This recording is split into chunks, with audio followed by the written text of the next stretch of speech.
దొంగలు వచ్చి ఏ సామాను పట్టిపోయినా పర్లేదు కానీ మన సామాను మాత్రం జాగ్రత్త ఉంచుకోవాలరా. పేరు మర్చిపోయా ఏ గోపాలరావు రాత్రులు కూడా నిద్రపోనివా మమ్మల్ని? నీ గురించి డే అండ్ నైట్ ఎలర్ట్ గా ఉండలేక చచ్చిపోతున్నాం. ఆయన ఏమో డ్యూటీలు వేసేస్తున్నాడు, మాకేమో చేతలు పెంచడం. అయితే ఆవేశం కూడా మాట్లాడుతాను, ఇది పట్టుకోండి. నీ కూతురికి పెళ్లి అయిపోయి స్వాములు అయిపోయినంత మాత్రం వదిలేస్తా అనుకున్నావా? నీ సురామిలు అంటండి, అంత చూసే వరకు వదలను. రేపు మీ అమ్మాయికి అమ్మాయి పుట్టినా సరే లేపుకెళ్ళి మరీ పెళ్లి చేసుకుంటాను. ఆడు చూడు ఇంకా యాక్ట్ చేస్తున్నాడు ఏదో. అబ్బా ఊరుకోండి, పాపం అందరితో ఎన్నో తిట్లు తిన్నాడు. అసలు ఈ పెళ్లి జరిగిందంటే అతనే కారణం. ఫస్ట్ మనం అతనికి థ్యాంక్స్ చెప్పాలి. చెప్పేద్దాం దాన్ని. మా నాన్న కోపం వస్తే తుపాకీ తీసి కాల్ చేస్తారండి. ముందు అతన్ని వెళ్ళిపోమని చెప్పండి. అలాగే చెప్తా. ఎక్కడికండి? వాడిని కాల్ చేస్తా, చంపి వాడి సమాధి మన ఇంటి ముందే కట్టిస్తా. అయ్యో వదిలేయండి, అరిచర్చి వాడిపోతాడు. అమ్మాయి తన లవ్ ని మర్చిపోయి మనం చూసిన సంబంధం చేసుకో. ఇప్పుడు వీడొచ్చి అస్తమానం అల్లరి చేస్తే ఆ విషయం అల్లుడికి తెలిస్తే కాపురం చెడిపోతుంది. అందుకే వాడిని చంపేస్తా. అయ్యో నా మాట వినండి. ఈ ఒక్కసారికి నా మాట నువ్వు విను. వీడికి క్యాప్షన్ కూడా వేస్టే. కరెక్టే. హలో ఎవరమ్మా? నీకు కొంచెం బిజీగా ఉన్నానమ్మా, తర్వాత చేయండి అమ్మా. ఒరే యదవా, నేను రా ప్రసాద్ని. బాబా నువ్వా? నువ్వేం కంగారు పడద్దు, మన ప్లాన్ అంతా పర్ఫెక్ట్ గా జరుగుతుంది. ఇక్కడ సెక్యూరిటీ కూడా మన ఫ్రెండ్స్ అయిపోయారు. Close friends. ఏంటి నువ్వు చూసుకునే నా తుపాకీ? అక్కడ మా మామ తుపాకీ తీసుకుని వస్తున్నాడు. నేనేం చేశాను బా? నువ్వు చాలా బాగా ఓవర్ యాక్ట్ చేస్తున్నావని మా మామ నంది బదులు గన్ తీసుకొని వస్తున్నాడు. నా పెళ్లి సాగుకు వచ్చినట్టు ఉంటది కానీ అర్జెంట్గా జంప్ అయిపో. ఏడ్రీడు పోతే పోయాడు కానీ బీర్లు అట్టుపోయాడురా. హలో రే, బయట అంటే సౌండ్ వినిపించట్లేదు. ఇంకేం సౌండ్? లైన్ కట్ అయిపోయింది. ఏమి డాక్టర్, ఏమైంది? అంతటి మహానుభావుడి పాత్రకి న్యాయం చెయ్యలేమోనని భయంగా ఉంది. అబ్బా ఇది నాటకమే కదండి. అయినా సరే వేను వెయ్యరా. మీరే తన ప్రాణాలు తీసాను, మరణ వంగం రాయించి గోదాట్లో దూకేస్తాను. ఓకే, నేను గోదాట్లో దూకేస్తాను. న్యాయం చెయ్యాలి కదా. అన్యాయం చేసినా పర్వాలేదు, నోటుకొచ్చింది ఏదో వాగండి. అంతేనంటావా? అంతే. మీ పల్లెటూరు చాలా చల్లగా ఉంది బాబాయ్ గారు. ఎండాకాలంలో మీ ఇల్లు చాలా బోసిగా ఉందండి. మా ఇంటికి ఒకసారి రండి, ఎంత సందడిగా ఉంటుందో. ఆ మాట నువ్వు వేరే చెప్పాలా? ఆ విషయం నీ ఫేస్ చూసి చూడే తెలుస్తుంది. ఛాన్స్ దొరికింది కదా అని ఫ్యామిలీ లేడీస్ అలా కౌగులించుకోవడం బొత్తిగా బాగలేదు. అన్నయ్య గారు, కోడలి పిల్లని ఒకసారి పిలుస్తారా? దాంది ఉంది చెల్లెమ్మా. చాలు, మీ చెల్లె అమ్మాయి పిలవమంటుంది. ఓ దాందే ఉంది. అలాగే అమ్మా. సుందరి సుందరి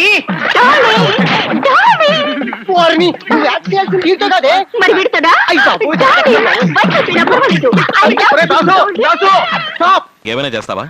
ఆ రౌడీ వెధవల దగ్గరికి వెళ్ళేవే, వాళ్ళు ఏమైనా చేస్తుంటే కాపాడటానికి నువ్వున్నావుగా. ఇక నాకు పని లేదనుకుంటున్నావా? ఎప్పుడు నేనెలా కాపాడతాను? ఎప్పుడూ నన్ను కాపాడాలనుకుంటే పెళ్లి చేసుకో. పెళ్ళా? నిన్ను పెళ్లి చేసుకోవడం కంటే బ్రహ్మచారిగా ఉండడమే నయం. ఏమన్నా?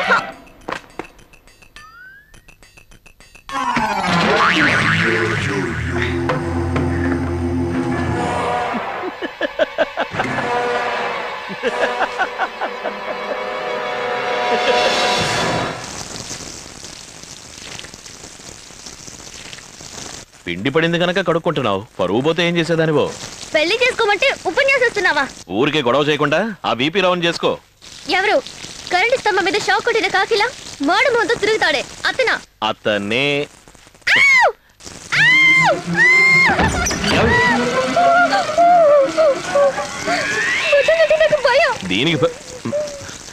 దీనికి భయపడితే ఎలా? మళ్ళీ ఏమైంది? నువ్వే తీసుకో. నేను చాలా తీను. నేను చెప్తాను, నువ్వు కళ్ళు మూసుకుని. అలాగే అలాగే అలాగే అలాగే ఉండు. కాలు మీద పడింది. ఇక్కడ ఇక్కడ ఇక్కడ తెలిసేది ఇక్కడ.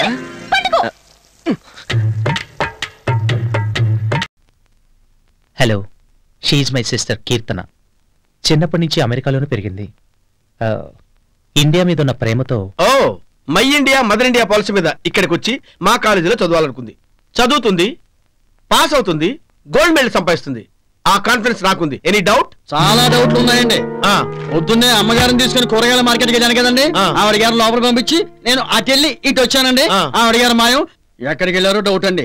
ఏదో పని మీద బయటికి వెళ్ళి ఉంటుంది, దానికి డౌట్ ఎందుకు? పొద్దున్న మీ ఇంటి దగ్గర నుంచి క్యారేజ్ వచ్చింది కదండి, అది యాజ్ ఇట్ ఈస్ అలాగే ఉందండి. లోపల ఫుడ్ మాత్రం మాయం. ఎవరు తిన్నారో డౌట్. ఎవరికో ఆకలి తింటాడు, దాని డౌట్. సరేనండి.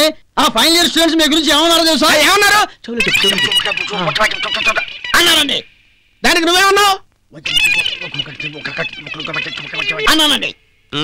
ఇప్పుడు మీ కోపం రాదంటే నా కోపం అసలు కోపం మనిషినా? నేను ఎంత శాంతముద్రం కార్యక్రమం తెలుసు కదా. నా కోపం ఏంటి? మైక్రోఫోన్ తీసుకొచ్చి క్లాస్ టు క్లాస్ బిగించి మెయిన్ కరెక్షన్ ఇమ్మన్నారు కదా, ఆ పని చేయవు. దిష్టి బొమ్మలు నిలబడతావు. వెళ్ళా పంచుడు. ఫైనల్ స్టూడెంట్స్ ఏదో అన్నారంట, వీడు వచ్చి ఆ విషయం నా చెవులో చెప్తున్నాడు. లోపలికి వచ్చి పెద్ద మగరాజుగా లోపల వచ్చి మనకి పని చూసా ఇక అన్నయ్య మాట మాడుతుంటే పోతుంటే ఏం చూస్తారు? ఓ వచ్చేస్తారంటే ఏం మాట్లాడుతున్నారో తెలియదు. ఓ భయపడా ఏం మాట్లాడుతున్నారు? కడుపు కలదను. ఏంటి సార్ అలా సీరియస్ అవుతారు? రాత్రి ఎంతవరకు పనిచేసామో చెప్పండి మీరు. ఏంటండి అలా అరుస్తారు?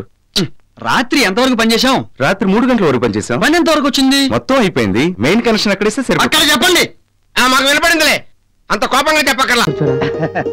వెంకటేష్ పిల్ల, ఇన్నాళ్ళు ఒంటరిగా గంట పెట్టుకుని వంట చేసుకునేవాడివి, ఇప్పుడు లక్షణంగా ఒంటివాడి ఒక ఇంటివాడి అయ్యావు. మాస్టర్, ఈ పూట భోజనం క్యారేజీ మా ఇంటి నుంచి పంపిస్తాను. ఏమంటావు స్టూడెంట్ మొగుడు? అలాగే పెళ్ళా టీచర్. నీకెందుకు రసనమ్మా? అమ్మమ్మమ్మ, వెంకటేష్ పిల్ల, సోమరాన్ని భోజనాన్ని వద్దనకూడదు. పద, స్టూడెంట్ మొగుడులా నేను వంట చేసుకుంటుంటాను. పెళ్ళాంటి టీచర్ నువ్వు పాఠాలు చెబుతూ కానీ.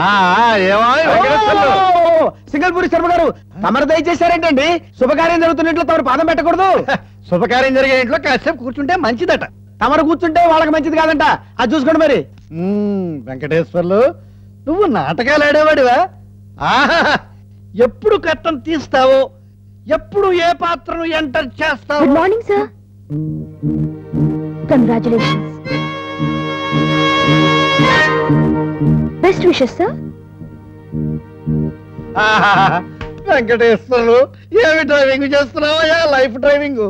టైర్ ఎక్కడ పంచర్ అవుతుందోనని స్టెప్నీ టైర్ ను కూడా వెంటేసుకు తిరుగుతున్నావు అన్నమాట. సింగిల్ పూరి శర్మ గారు, యాంగిల్ మార్చి కొడతాను, ఎక్కువగా మాట్లాడకండి. పెళ్లి కాగానే యాంగిల్స్ కూడా తెలిసిపోయాయన్నమాట. నాయన, యాంగిల్స్ ఏ మారుస్తావో, నువ్వే కింద పడతావో ఏ చూస్తాగా. చిత్రం బళ్ళారే విచిత్రం. కూర్చోండి, కాస్త కాఫీ పంపిస్తాను. అలా అన్నా బాగుంది. అమ్మగారు, ప్రపంచంలో నా అంత చాదస్తులు లేడనుకున్నాను కానండి, మిమ్మల్ని చూస్తే నేనే నయం అనిపిస్తుందండి. నార్మల్, ఏమిటా నా చాదస్తం? లేకపోతే అండి అమ్మగారు, ఈ రోజుల్లో చదువుకునే పిల్లలు ఇట్టాడి తింటారండి. ఏ ఫ్రూట్ లో, కేక్ లో, చాకులు తింటారు కానీ. అందుకని ఓ పని చేస్తాను అమ్మగారు. ఏంట్రా? సరాసరి చెరువు కట్టుకెళ్ళి అక్కడ కూకుని ఇవన్నీ శుభ్రంగా తినేసి కడుపు నిండా నీళ్లు తాగి చిన్నమ్మాయి గారి దగ్గరికి వెళ్ళి మీరు బాగున్నారని చెప్పేస్తానండి. ఆ పని చేసావంటే వాతలు పెడతాను. నీ బుద్ధి తెలిసే ఇదిగో ఇందులో పెట్టాను, ఇవి తిను. అయ్యారు, అమ్మాయి గారికి ఏం చెప్పమంటారండి? అందరూ బాగున్నారని బాగా చదువుకోమని చెప్పు. బాగా చదువుకోమని చెప్పడం ఏంటంటే, బాగా చదువు చెప్పమని టీచర్లకి టీచర్లకి వార్నింగ్ ఇచ్చి వచ్చేస్తారండి. చాలారా, అలాంటి పని చేయకు. నేను ఎందుకు చెప్తానండి? ఊరికి అలా అన్నానండి.